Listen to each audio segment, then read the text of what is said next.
Florida Governor Ron DeSantis believes that slavery wasn't all that bad because, the slaves, they learned useful job skills. Get your clarification on one thing within the policy. It says instruction includes how slaves develop skills, which in some instances could be applied for their personal benefit. Could you just explain? Well, you should talk to them about it. I mean, I didn't do it, and I wasn't involved in it. But I think what they're doing is I think that they're probably going to show some of the folks that eventually parlayed, being a blacksmith into doing things later in life. But the reality is, all of that is rooted in whatever is factual. They listed everything out. Holy shit. Wow. All right. Oh, yes, slavery. Personal benefit, to the enslaved people. They learned something. I mean, sure, we took away their personal freedom and their liberty, and we chained them and whipped them and beat them, and in the case of the female slaves, raped them, separated the families and the children, sold off the children, denied them an education, made them live in absolute squalor. But hey, at least they got some marketable job skills, so it just kind of balances out, perfectly balanced, as all things should be. Wow. Not only that, but they got job skills, doing jobs that they were unpaid, obviously, because of slavery.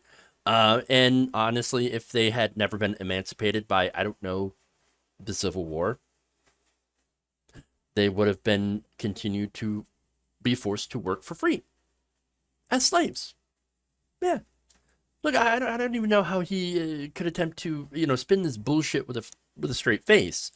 This is slavery apologia. That's all this is. And by the way, I love how the first thing that he thought of, the first job that he thought of is blacksmith. I don't know. It's just that just jumped out at me. But look, this is naked white supremacy. It's right out there in the open. It's the old trope of, well, hey, look, we civilized them, okay?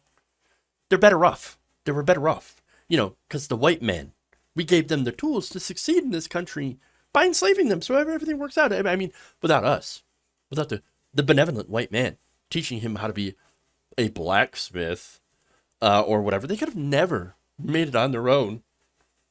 No, you can see how this is all gross and racist and is now being taught in Florida schools. I mean, Florida's Department of Education recently approved this new curriculum last Wednesday, for the state's African American Studies program in public school, which instructs students on the personal benefit of slavery to black people.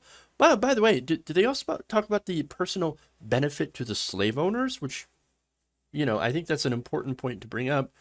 The fact that these slave owners, wealthy, white, land owning, plantation owning, people owning people, made tons and tons of money off enslaved labor.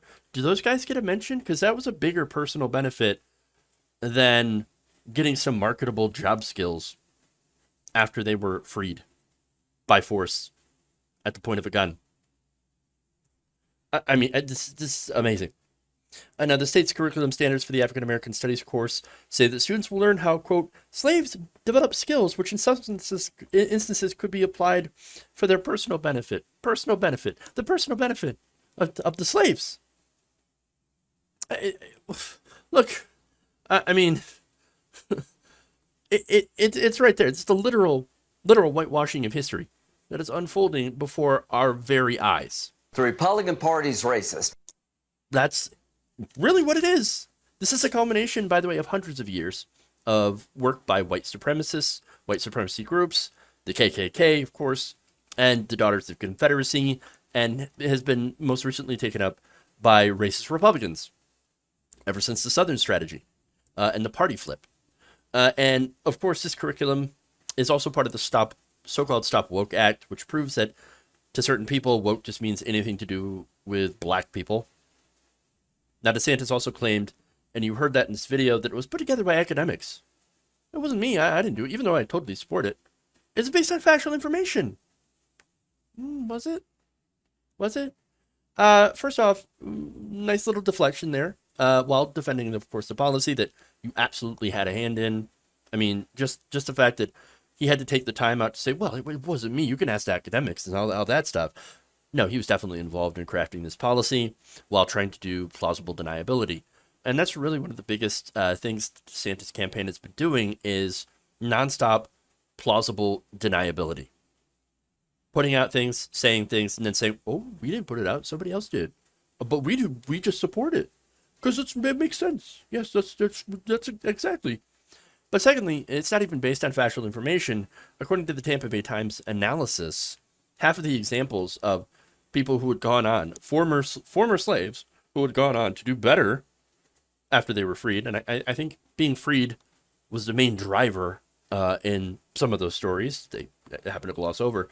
But no, half of the examples cited by the so-called academics, probably Christopher Rufo, let's be honest, that benefited from slavery, were not actually slaves.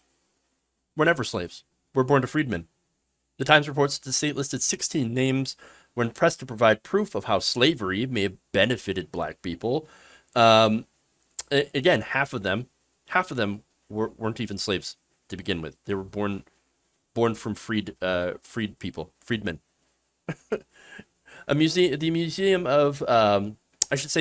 dedicated to Lewis Latimer, a man touted by Florida Republican election education officials as an example, says he was born to free, self-liberated parents in 1848 before he went on to be an inventor that worked on the development of the telephone.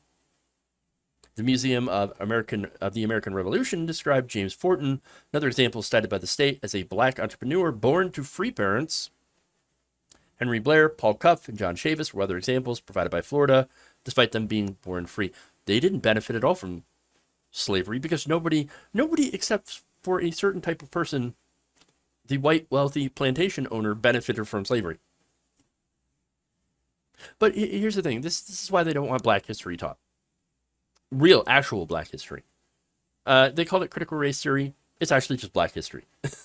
That's why they want to ban books from school libraries that mention race so they can put out rank propaganda and outright lies and to make certain kinds of white people feel better. And who are those certain kinds of white people? It ain't the majority. Most white people are obviously not racist. No, of course not. Now, I'm not saying that there isn't implicit biases that, a lot of us do end up having when we grow up in majority white neighborhoods, very little interaction with members of, different races and classes and stuff like that. If you grow up in a place that doesn't have a large, heterogeneous, demographic, you got maybe one black person in your entire class, maybe two in your entire school, then yeah, you're gonna have these implicit biases, and you don't know any better. And that's why education is really important to break you out of that. And I say that because I myself, I grew up in that situation. Didn't know a lot of black people, and I had these implicit biases, and a lot of us have to work to kind of get over that. And really, it's not even work; it's just learning about things, learning about people, listening to them, listening to their experiences, and educating myself. And so, now that said, using myself as an example, Ron DeSantis doesn't want something like that to happen to anybody. It doesn't want anybody to learn about these experiences, to learn about the reality of being a black person in this country and the history of being a black person in this country. And again, there's a reason for that. They don't want society to be more equitable when it comes to black people. Don't really want black people to have the same freedom and opportunity to achieve the American dream that white people have traditionally had. And so really, in white supremacy, it really comes down to this, right? It really comes down to keeping the people that are currently in power, majority white, Christian, Republican, right wing, to keeping them in power and preventing anyone else from getting into power themselves, creating wealth, doing better in this country, because it really kind of smashes their entire idea of being superior